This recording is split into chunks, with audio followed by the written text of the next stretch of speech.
నమస్తే, welcome to ABN digital exclusive. రాజవంశీయులంటే విలాసవంతమైన జీవితం గుర్తొస్తుంది. అందులోనూ కేంద్ర మంత్రిగా పనిచేస్తే మరింత లగ్జరీగా జీవితం గడుపుతారని అందరూ భావిస్తారు. కానీ అందుకు భిన్నంగా గడుపుతూ ఉంటారు ఆ రాజవంశీయుడు. ఆయనే సీనియర్ పొలిటీషియన్, ఒకప్పటి కేంద్ర మంత్రిగా పనిచేసిన అశోక్ గజపతి రాజు. వీరు మాత్రం వీటికి దూరంగా సాదాసీదా లైఫ్ను గడుపుతూ ఉంటారు.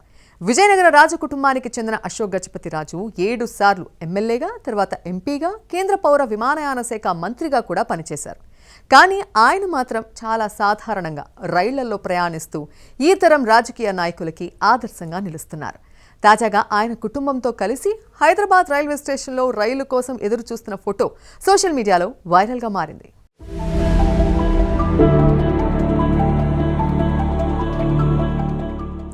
72 ఏళ్ల వయసులో ఆయనకున్న పలుకుబడిని ఉపయోగించుకొని విమానాల్లో ప్రయాణం చేయవచ్చు. కానీ ఓ సాధారణ మనిషిలా రైలు కోసం వేచి చూస్తూ కనిపించారు.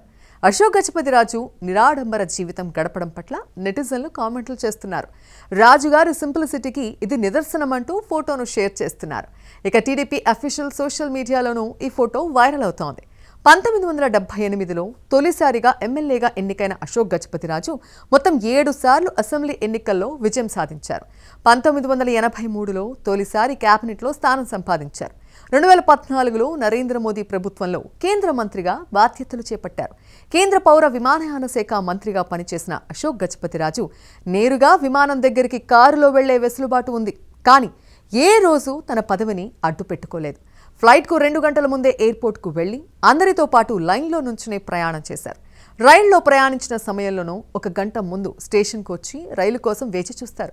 ఇక మాజీ కేంద్ర మంత్రి అయిన అశోక్ గజపతి రాజు ఎలాంటి భద్రత లేకుండా విజయనగరం వీధుల్లో తిరుగుతారని, రాజకుటుంబం నుంచి వచ్చినప్పటికీ ప్రజా జీవితంలో నిజాయితీగా ఉంటారంటూ నెటిజన్లు ఆయన నిరాడంబరతను మెచ్చుకుంటున్నారు. ఇది ఇవాల్టి ఏబిఎన్ డిజిటల్ ఎక్స్క్లూజివ్. చూస్తూనే ఉండండి ఏబిఎన్ ఆంధ్రజ్యోతి.